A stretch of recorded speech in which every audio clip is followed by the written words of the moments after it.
Every week, we highlight athletes from Montana State University on our Montana State Minute, which airs on both Nuanez now as well as the Big Sky Breakdown podcast series.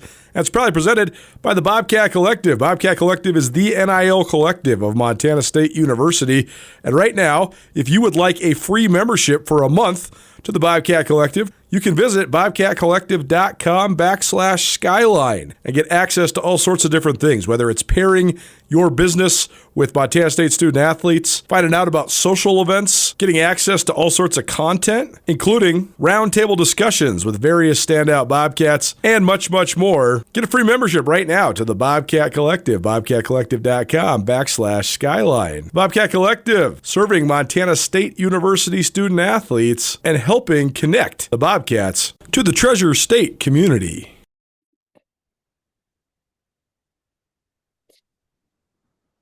Well, one of our favorite guys, and a guy we haven't talked to in a little while, but it's been fun following him from afar, and it's easier to keep up with people that are on TV every Sunday. Daniel Hardy, former Montana State Bobcat, joining us here on Nuanez Now, or maybe you're tuning in on the Big Sky Breakdown podcast series. He's a former MSU Bobcat and now playing for the Chicago Bears. Daniel, thanks for being here, man. How you doing? I'm doing great, man. Thanks for having me. Of course, man. So first of all, just take us through your NFL journey. I know we talked to you after you got drafted. I know that was like super exciting moment, and then sort of a roller coaster that a lot of young guys go through, where trying to stick on a roster and find your way. But now here you are, landed in Chicago. So just take us through it. What's it been like these first couple of years for you? It's been, every kind of like you said, just a roller coaster. You really start to see the business side of everything, and then you also kind of get to, find your footing a little bit in terms of, getting older, being around different veterans and guys kind of showing you the tricks of the trade and just getting yourself mentally stronger to be able to handle the pressures of playing in the NFL. I mean, all of that and, just maturity and hard work and all that, just staying on that repeatedly and just trying to find a way. What's been the most surprising thing about being in the NFL? Oh man, it's not college. It is Right? not college. I mean, at the end of the day, it's still football, but in the NFL, you got so many things that go on outside of that. But it's just yeah, it's not college. It is most definitely a business. For somebody that loves like the team aspect of it and like made your way initially at Montana State because of buying into the team aspect of it, has that been like a challenging adjustment for you? I'd say, I mean, initially, yes, but after kind of coming to Chicago, really just a place and a system and a culture that I could buy into. I love the dudes in our locker room. I love the guys in my position group. I have fantastic coaches. So it's been definitely been a lot easier here in Chicago. Just because they have something that I can relate to and buy into. So, but yeah, no, that was just like you said, that was kind of, it was difficult at first, but you got to find a way to adjust. Daniel Hardy here on Nuanez Now, ESPN Radio. We have you on because it's rivalry week around the state of Montana, even though it's only the midpoint of the NFL season. So, how closely do you follow the Bobcats still? I watch every game. I Like love we're it. when they're available on ESPN Plus, I watch them. But fantastic, having a fantastic season, man. I love seeing this success. I love seeing them doing better than we did my senior year. And just watching the guys that you saw as freshmen, just as senior now, you see him like most of the guys, like someone specifically, Paul Brock does not even look like the same person from when he got there to what he looks like now. So just love seeing that. Love seeing your guys you consider your little brothers, seeing the success, seeing them buy into the culture, and just seeing something that that you were a part of still alive and flourishing. It's really cool too because I guess twofold. One, this group of senior guys, I think some of the headlining guys, Tommy Malott, Brody Grebe, guys like that, they showed such early like leadership capabilities in addition to their great talent, and I think that's what helped them get on the field. Like when you guys were all seniors, but now they talk about you guys and like the standard that you set and sort of carrying that on. And like you say, the program and buying into it. I mean, that's like sort of the definition of that, right? Like when one generation can pass it on to the next one, and the standard of excellence is upheld. Absolutely. And we got it from the guys before us. Like it's a continuous thing, and it's not, it doesn't belong to any one class of guys, but that's what Montana State's about, man. Blue collar gold standard, character, accountability, toughness, and state. Like um that's who we are. That's how we work. And really, I mean, the system doesn't work unless guys don't buy it, unless guys buy in. So Take me through some of your rivalry game memories. Obviously, a little bit of a weird time because you played in one and then you had a whole year off where there wasn't any sort of games, and then come back with a new coaching staff and all that. But just take me through sort of both the ups and downs that you experienced in the Montana State rivalry. and there weren't too many downs while I was there, man. We kind of handled the Grizz a little bit while I was there. We did have a devastating loss on that national championship run that we ended up going on, but I'll never forget. Just my favorite all time memory is that stop on the goal line in Missoula in Washington Grizzly Stadium. Like um, I mean, everybody's standing on the sideline. We went in halftime. We're down 21-7, I think, and came out after halftime, and nobody flinched. Like everybody knew we were going to get the job done. And Troy's famous touchdown where he shushes the crowd afterwards after we took the lead. And then just, I mean, that play, like Chase Benson has their guard 5 yards in the backfield on the goal line.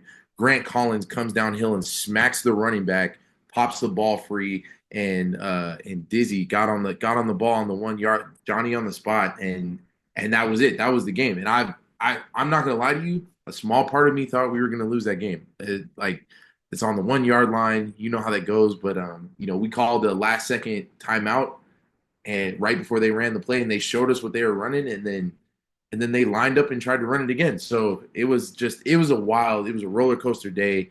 But I'll never forget that. One of the greatest moments of my life. No question. It's certainly one of the greatest moments in the history of the rivalry. And like the symbolism of that whole moment too, right? Like getting a third straight win over the Grizz. And also just like those guys, like that it's like the main Montana guys on the defense were all the guys that made plays. Benson and Yates, they win the line of scrimmage. Grant Collins punches the Yep. ball out. Derek Marks gets the recovery.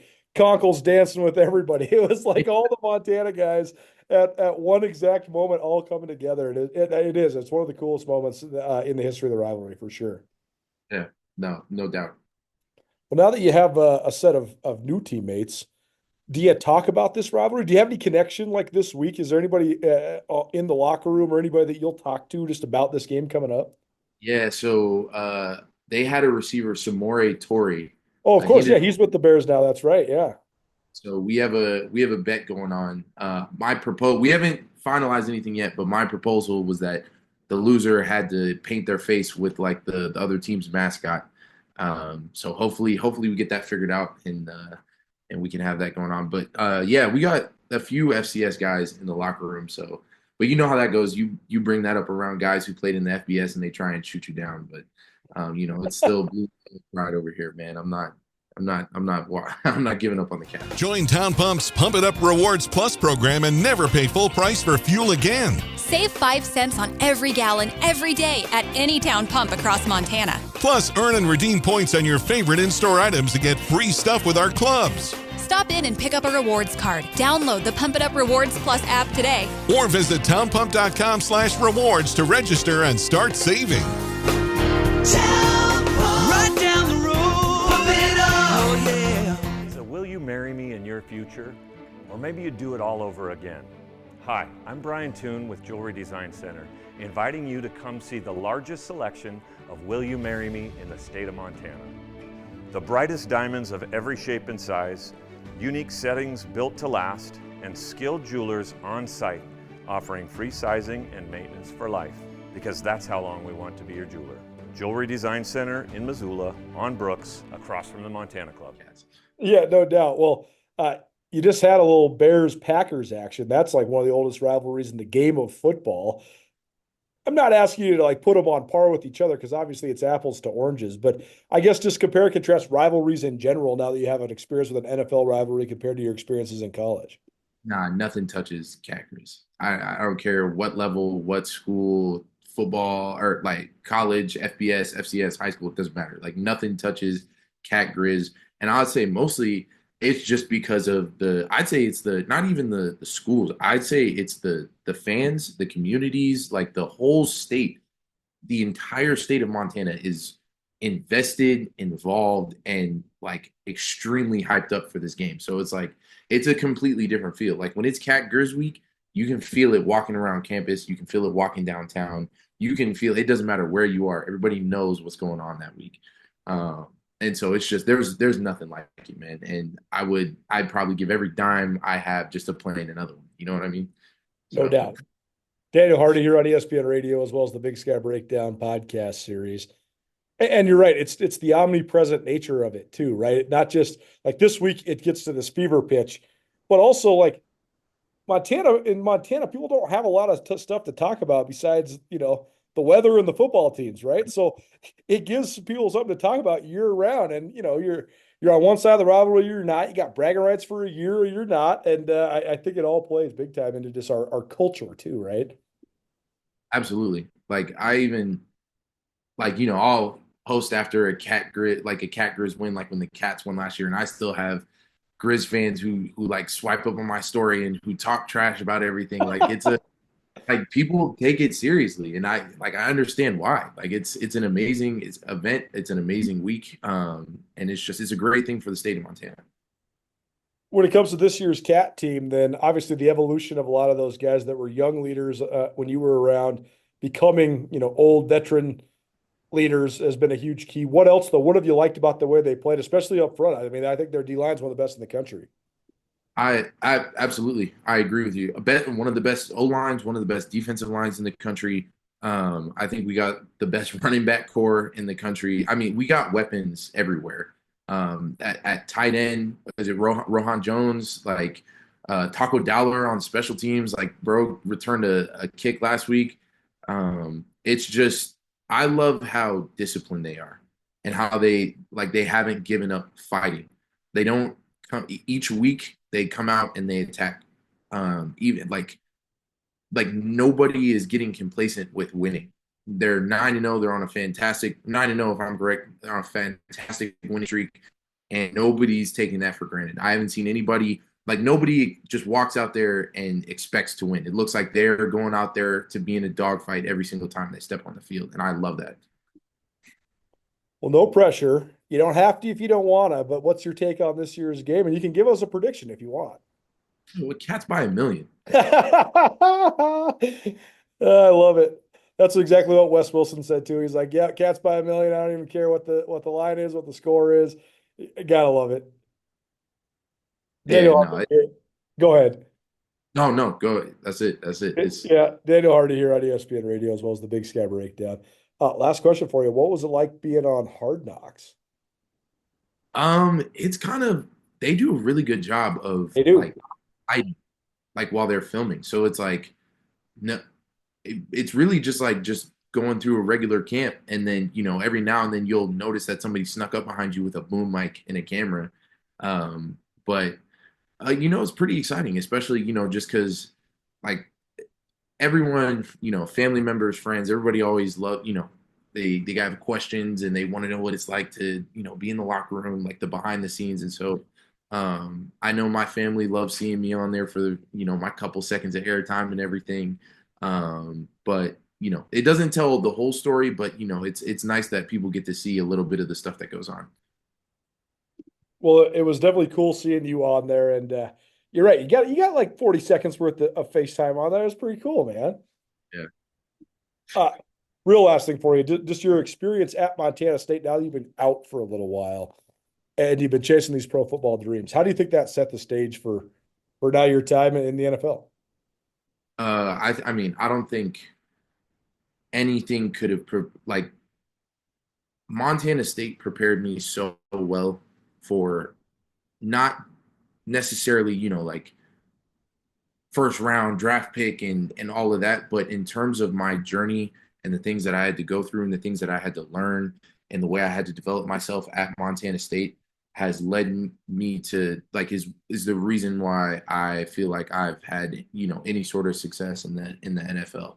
Like we are absolute grinders at MSU and hard workers, guys like who love football. Like nobody at MSU is really with the exception of Troy Anderson is like, you know, part of that like top 1% of like, you know, freak athletes, like big guys that just, you know, or expected to play in the NFL from day one. So like guys who, if that's what you want and that's a part of your dream and like that's your goal, you got to work for it. And that's something that they teach, whether it's the strength and conditioning, the position coaches, head coaches, they talk about that with like your classes and like it's your approach to how you do anything is how you do everything. So I feel like that work ethic is ingrained in me and it's a big part of what I do. And I feel like that helped me with, chasing down my dreams. Gotta love it. One of our favorites, Daniel Hardy here on Nuanez Now on the Big Sky Breakdown podcast series. Thanks for being here, man. Thanks for having me. Go Cats.